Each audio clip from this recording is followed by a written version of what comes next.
cette présentation, je l'ai préparée avec mon collègue Florian Cotin, mais qui n'a pas malheureusement pu se joindre à nous aujourd'hui. Je vais vous présenter très brièvement Certec. Qui sommes-nous exactement? En fait, nous sommes un partenaire R&D pour l'industrie chimique. Nous fournissons des solutions en fait, pour améliorer, développer des produits et des procédés. Nous sommes une équipe de 35 personnes située à Senef, donc tout près de Nivelles. Et nos activités sont de manière transverse l'environnement. Et vous n'êtes pas surpris de retrouver dans l'environnement en fait, tout ce qui a trait évidemment l'économie circulaire. Ça implique également l'énergie et la qualité de l'air. Dans le visuel bleu, vous allez trouver en fait, plutôt tout ce qui a trait en fait, aux matériaux, qui est en fait, le département que je coordonne, et qui inclut les activités de recyclage mécanique. Donc ça s'inscrit bien dans l'exposé. Mais nous avons également en fait, une activité de chimie et de procédés industriels dans laquelle on retrouve le recyclage chimique. Décidément, ça s'inscrit également fort bien dans ce que nous allons discuter ici. Et en support de ces activités, nous avons un pool analytique avec tous les équipements adéquats. J'aurais voulu terminer la présentation de Certec juste par vous montrer quelques visuels de nos infrastructures pilotes. Nous avons notamment des infrastructures pilotes pour tout ce qui a trait en fait, au procédé de recyclage mécanique. Donc extrusion, comme on vous l'a expliqué dans la présentation précédente, granulation et évaluation par injection de barreaux standardisés pour test. Et j'aurai l'occasion également de vous détailler un peu plus au niveau du recyclage chimique et bien des choses qu'on fait déjà ici à Certec. Donc vous voyez ici en fait un visuel d'un réacteur pilote de pyrolyse, nous en parlerons plus loin, mais également de solvolyse. L'agenda de la présentation, eh bien, il était intitulé effectivement Enjeux, technologies et défis. Les enjeux, bon, de quoi parle-t-on? Les plastiques sont partout, les volumes sont considérables. Je pense que vous devez habiter sur la planète Mars pour ne pas être inondé d'informations sur les plastiques. Mais il faudra d'abord définir ce qu'on entend exactement par recyclage. Et alors tout le débat en fait qui est de dire est-ce que c'est un déchet ou bien est-ce que c'est une matière première valorisable? Ça, ce sera toute la problématique. Et ensuite, je me propose alors de vous brièvement en fait, vous présenter les différentes technologies qui sont à disposition pour en fait traiter ces recyclages. C'est entendu qu'on va, dans le cadre du recyclage mécanique, utiliser en fait tous les procédés, ou en tout cas essayer d'utiliser les procédés classiques de plasturgie. Nous parlerons également d'un recyclage un peu plus particulier, qui est le recyclage qu'on peut qualifier de physique et qui joue essentiellement sur la dissolution en fait, des polymères. Et nous parlerons également des recyclages chimiques pluriels, vu qu'il y en a toute une série. Alors, quelques mots d'abord sur la production de plastique. Ce sont des chiffres que vous pouvez facilement retrouver sur le net. Eh bien, vous voyez en fait ici l'évolution jusqu'en 2020. Vous n'êtes pas surpris de voir qu'il y a eu en fait une stagnation au niveau de la production en millions de tonnes entre 2019 et 2020. Je pense que le Covid y est pour quelque chose. Au niveau de la production européenne, celle-ci a légèrement diminué sur les dernières années. Donc, en fait, elle se fait plutôt hors Europe. Par contre, au niveau de la transformation et notamment de la conversion en fait, de ces matières plastiques, aujourd'hui, en fait, le chiffre qu'on a pour 2020, c'est qu'on est proche de la cinquantaine de milliers de tonnes. Et si vous faites en fait la décomposition par pays, ici on vous indique en fait les principaux producteurs, eh bien vous pouvez voir que 6 pays représentent en fait 70% du marché. Ce qui est peut-être plus pertinent aussi de savoir, c'est l'utilisation qu'on en fait. En fait, c'est principalement de l'emballage, ça ne vous surprendra pas. Tout ce qui a trait en fait à la construction. Et alors, dans des fractions mineures, on fait tout ce qui est automobile, électrique et électronique et autres. Mais évidemment, les valeurs ajoutées qui sont associées à ces produits sont fort différentes. Alors, on parlait de définition, on parle de déchets, on parle de recyclage. Qu'est-ce qu'il est en fait communément admis aujourd'hui? Eh bien, on va parler de recyclage post-industriel et on va parler de recyclage post-consommateur. Et il est intéressant aussi d'introduire une troisième catégorie qui est un peu intermédiaire, qui est en fait le recyclage post-production mais pré-consommateur. Alors tout ça, ça a l'air fort verbeux, Mais concrètement, ça veut dire où retrouve-t-on en fait ces déchets? Ça dépend de l'intervenant, et on va vous donner des exemples, et on va également commenter sur la pureté après collecte, parce que c'est ça en fait qui va conditionner, on va dire, l'efficacité, mais surtout les investissements que vous allez devoir déployer pour requalifier le recyclat en une matière que vous allez pouvoir retravailler correctement. Alors le recyclat post-industriel, c'est probablement un des plus faciles. Mais bon, tout est relatif, mais généralement, en fait, ce sont des chutes de production, des carottes d'injection, des pièces avec des défauts physiques, des pièces hors spécification, que l'extrudeur, le compounder ou le mouleur peut en fait directement revaloriser par granulation et réintroduction dans son process. Si en tout cas c'est une monomatière, ça se fait depuis des années, je vais dire des décennies. Donc il n'y a là rien finalement de nouveau et bien entendu afin d'assurer la constance et la qualité du produit, on se limite à quelques pourcents en fait de matière recyclée, mais c'est également en fait une économie en fait d'argent pour l'industriel bien entendu. Alors je vais parler également en fait très brièvement du recyclage post-production pré-consommateur, un mot compliqué pour dire qu'en fait certaines entreprises vont recevoir des feuilles, vont recevoir des plaques, elles vont les découper, elles vont les usiner, et elles se retrouvent aussi avec un déchet. Un déchet qui n'est pas le déchet en fait, du producteur initial, mais qui n'a pas encore vu le consommateur. Donc il est relativement propre, mais la pureté, en fait, ça dépendra. Si c'est une monomatière, tout va bien. On pourrait imaginer, pour autant qu'on puisse la collecter, la transporter, la massifier, la valoriser d'une façon ou d'une autre. Par contre, si vous avez déjà à ce niveau-là des assemblages de plusieurs matériaux, là, vraisemblablement, le recyclage va déjà devenir compliqué. Et alors là, le cas qui, pour certains, peut-être présents dans l'Assemblée, qui travaillent dans le domaine, c'est un peu le cauchemar, hein, donc c'est le recyclage post-consommateur. Donc de quoi parle-t-on? C'est généralement des emballages industriels ou ménagers, des objets de consommation, des pièces structurelles. Quel est le problème de la pureté? C'est qu'elle est extrêmement variable. Vous allez trouver en fait d'autres types de matériaux, vous pouvez trouver des encres, des charges, des pigments, des fibres, des contaminations, du bois, du papier, enfin voilà, tout ce que vous pouvez imaginer et qui va compliquer votre procédé. Je vais en brancher sur finalement des chiffres qui vont vous donner en fait un peu de quoi on parle et je constate qu'en fait que Philippe Lecomte, hein, qui a parlé un peu avant moi, et moi, sans se concerter, nous avons pris en fait les mêmes références.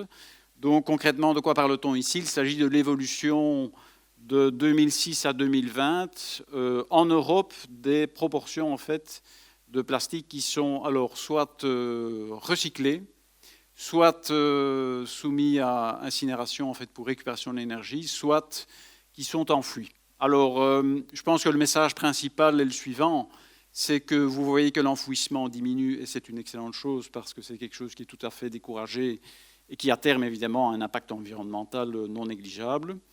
On voit également que tout ce qui a trait au recyclage, en général, augmente, et ça, c'est une bonne chose. Ça veut dire que le polymère, le plastique, formulé qui est quand même un objet à valeur ajoutée, peut être réintroduit dans la boucle. Donc il y a une certaine circularité qu'on parvient en fait à augmenter.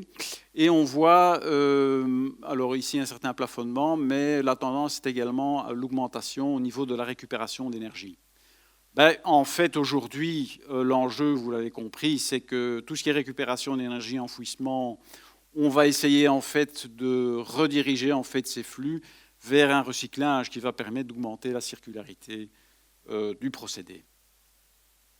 Recyclage déchets ou matières premières valorisables, le débat est lancé parce que suivant que vous ayez un déchet ou une matière première, la régulation est tout à fait différente et vous ne les gérez pas de la même manière. Ça, les gens qui sont dans le domaine le savent. Il y a beaucoup de contraintes lorsque vous voulez transporter un déchet. Il y en a beaucoup moins lorsque vous voulez transporter une matière première. Donc l'idée, c'est effectivement de transformer le recyclat en une matière valorisable. Et là, on fait référence en fait à une échelle de Lansing, qui est en fait une façon de visualiser les différentes approches lorsque vous êtes face à un déchet. L'enfouissement est effectivement la moins favorable. La récupération d'énergie, c'est un peu mieux, mais ce n'est pas encore top. Par contre, l'accent aujourd'hui, dans un souci de circularité, sera sur le recyclage, la réutilisation, quand c'est possible, mais aussi la réduction de la quantité de matière utilisée. Et donc il y a certains processus de plasturgie où en fait on cherche effectivement à gagner au niveau de la matière qui est engagée pour fabriquer une pièce, par exemple dans de l'injection moussage, sans compromettre le cahier des charges en fait de l'application. Et alors vous avez ici effectivement, vu qu'on parlait de circularité, je pense qu'il était opportun d'avoir quelque chose qui tourne. Hein. Donc on passe du marché qui génère un recyclat.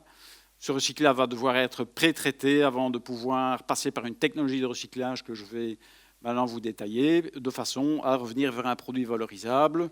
Et idéalement, en fait, on est reparti dans le cycle. Alors, le pré-traitement, c'est là où les problèmes commencent. Hein. Donc, vous voyez que les prérequis sont les suivants. Il faut tout d'abord être capable de collecter et de transporter le recyclat vers en fait, le lieu où il sera effectivement traité. Et il y a une troisième condition qui est la massification. Votre procédé n'aura de sens que dès le moment où vous pouvez effectivement gérer une quantité suffisante de matière pour rendre le process attractif. Alors une fois que vous avez collecté, transporté et que vous avez suffisamment, l'histoire ne s'arrête pas là, parce que vous êtes confronté à des problèmes de tri. Vous êtes également confronté souvent à des problèmes de réduction de taille et de broyage. Donc on vous a parlé dans la discussion précédente de tous les procédés de plasturgie. On vous parle de granules. Mais par contre, si vous avez des feuilles qui font 3 mètres sur 2, ça ne va pas facilement rentrer dans l'alimentation de l'extrudeuse. Ça, on en convient tous. Donc il y a quand même des procédés qui peuvent être relativement énergivores de réduction de taille, de broyage et de densification aussi dans le cas où vous avez des mousses. Alors les mousses, c'est particulièrement embêtant parce que le polymère, il a sa densité, mais la mousse de polymère, elle est beaucoup plus légère.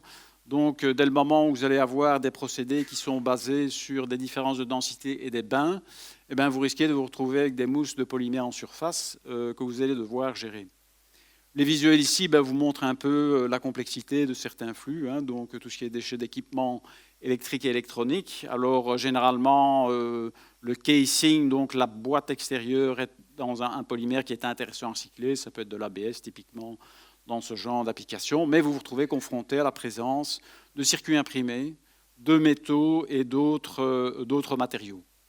Alors dès que vous allez commencer en fait à réduire la taille, à broyer et commencer évidemment à laver en fait pour enlever les contaminants, dont pensez en fait aux emballages alimentaires, il va falloir quand même enlever tout ce qui est résidus de nourriture. Vous allez en fait être amené à devoir gérer des grandes quantités en utilisant des bains. Vous voyez tout de suite la couleur de l'eau. Donc, vous allez aussi devoir développer, de façon à rendre le procédé cohérent, une solution pour ce flux, hein, parce que cette eau qui est alors contaminée par tout ce qu'elle aura emporté du déchet entrant doit également elle-même être retraitée avant d'être pouvoir rejetée. Et alors, une fois que tout ça c'est fait, ce qui n'est pas une mince affaire, vous allez vous retrouver alors soit avec un flux monomatière, post-industriel, post-consommateur, ou un flux multimatière. Donc ça, c'est typiquement le genre de broyat auquel vous êtes confronté. Et l'histoire ne s'arrête pas là. Alors, pour les thermoplastiques spécifiquement, le recyclage mécanique, on vous a expliqué, je pense, avec les détails nécessaires, ce qu'était une extrudeuse bivis. Alors, c'est typiquement, on va dire, l'outil de plasturgie classique pour compounder. Alors, pourquoi compounder la matière? Ça, on en parlait effectivement dans la discussion précédente. C'est qu'effectivement, vous allez devoir, face à ce recyclat qui a perdu en fait un peu de ses propriétés, devoir remonter en fait certaines propriétés par l'ajout d'additifs, de stabilisants, de modifiants d'impact, de modifiants de viscosité, parce qu'effectivement, le PET, il y a des grades bouteilles, il y a des grades barquettes, il y a des grades filaments. Ce n'est pas la même chose, ce n'est pas le même matériau, mais il y a en fait à disposition sur le marché aujourd'hui des additifs qui vous permettent en fait d'ajuster ces viscosités pour l'application finale qui est visée. On parle également de charge, de master batch, de compatibilisant et j'en passe. Alors, un des problèmes aussi des recyclés en général, ça va être en fait les gaz qui sont relargués lors du travail. Alors, ces gaz, c'est volatile. Alors, soit vous essayez de les gérer lors de l'étape de pré-traitement, par exemple en aérant ou en dégazéifiant la matière avant même qu'elle n'entre dans l'extrudeuse, soit vous pouvez en fait dégazer en cours d'opération. Vous avez ici une illustration d'un vent en fait qui est donc c'est une soupape qui vous permet d'extraire sous vide les volatiles qui sont générés. Il ne faut pas oublier que chaque fois que la matière est remise en œuvre à température élevée, vous courez en fait le risque de provoquer en fait l'apparition de produits de dégradation, de produits de recombinaison. Vous avez probablement entendu parler de tout ce qui est NIAS, Non-Intentionally Added Substances, qu'on appelle plus facilement en français des néoformés. Donc ce sont des molécules qui apparaissent en fait du fait du process que vous allez devoir gérer parce qu'elles ont peut-être un profil toxique ou régulatoire pas sympa. Voilà. Alors je n'ai même pas encore parlé en fait de tout ce qui est filtration dans le fondu, qui peut être une étape préalable si vous vous retrouvez avec du métal, du bois, du papier.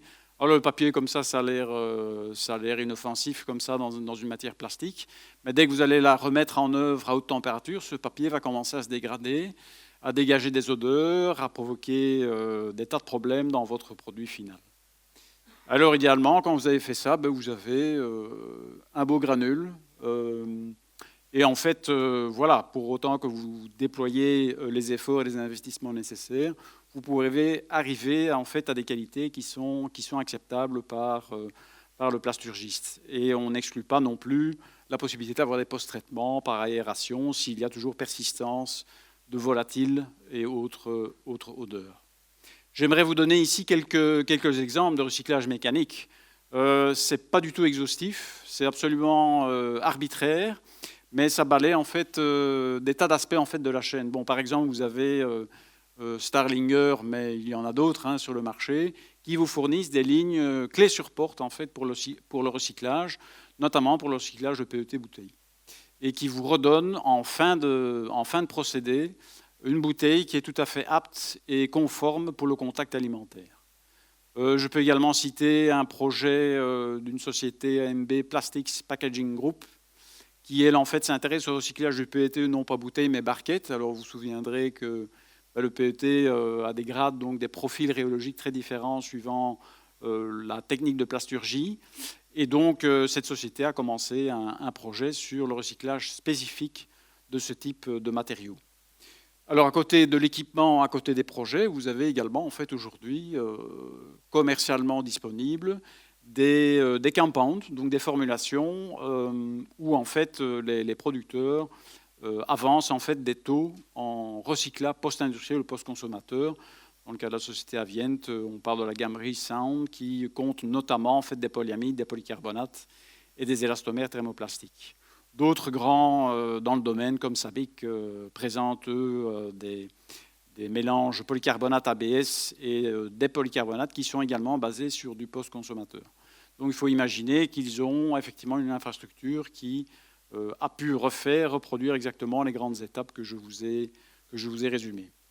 Je pourrais continuer, donc Trinseo, un autre grand opérateur dans le domaine, il a sa propre gamme de PCABS pour application automobile, avec jusqu'à 30 à 50% de recyclés. Alors il faut savoir que le secteur automobile, mais d'autres aussi, sont extrêmement frileux pour utiliser des matières recyclées. Parce qu'une matière recyclée, il faut la qualifier. Et la qualification d'une matière dans un domaine aussi délicat en fait, que l'automobile peut prendre en fait, des années. Donc ce sera un procédé long, mais les produits existent sur le marché aujourd'hui. Alors, plus près de nous, il y a la société Seibert qui se trouve à Nivelles, qui, elle, utilise en fait du PET recyclé pour le couvercle de leurs emballages alimentaires. On parlait de recyclage mécanique. Il est également intéressant de présenter ce qu'on peut appeler un recyclage physique, qui opère essentiellement par dissolution. Alors, c'est un recyclage qui se présente comme un recyclage doux, parce qu'en fait, on ne va pas repasser la matière à l'état fondu, mais on va plutôt tirer parti en fait, de sa dissolution dans un solvant. Et ensuite, on va exposer cette solution à un non-solvant, ce qui va permettre de précipiter en fait, le polymère, tout en ayant au préalable éliminé des résidus indésirables, mais également, au cours de la précipitation, vous allez pouvoir enlever toute une série en fait, de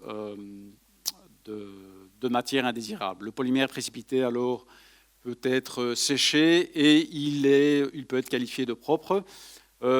Typiquement, il faudra le recommander et lui redonner des additifs pour pouvoir le retraiter par les procédés de plasturgie. Voilà, pour faute de temps, je ne vais pas aller en détail dans les projets qui sont en cours, mais il y a effectivement quantité de projets industriels qui en fait utilisent et exploitent cette technologie. Et j'aimerais terminer par un overview en une slide de différents recyclages chimiques. Donc recyclage chimique au pluriel. Alors là, on n'est plus dans la remise à l'état fondu, on n'est plus dans l'utilisation de solvants, on est ici vraiment dans des traitements qui vont en fait viser à casser la molécule de la macromolécule dans des fragments qui vont être valorisables dans d'autres procédés. Alors vous avez typiquement des procédés de dépolymérisation, on a déjà touché quelques mots ce matin. Donc on va typiquement jouer sur la température, éventuellement le solvant, et dans certains cas des enzymes, vu qu'on peut dépolymériser de façon enzymatique par exemple le PET, qui est un des entrants qu'on peut en fait considérer. Les autres sont le polystyrène, le PMA a déjà été cité, le polycarbonate. Les produits visés sont en fait des monomères ou des oligomères, et le statut est pour certains d'entre eux déjà au niveau industriel.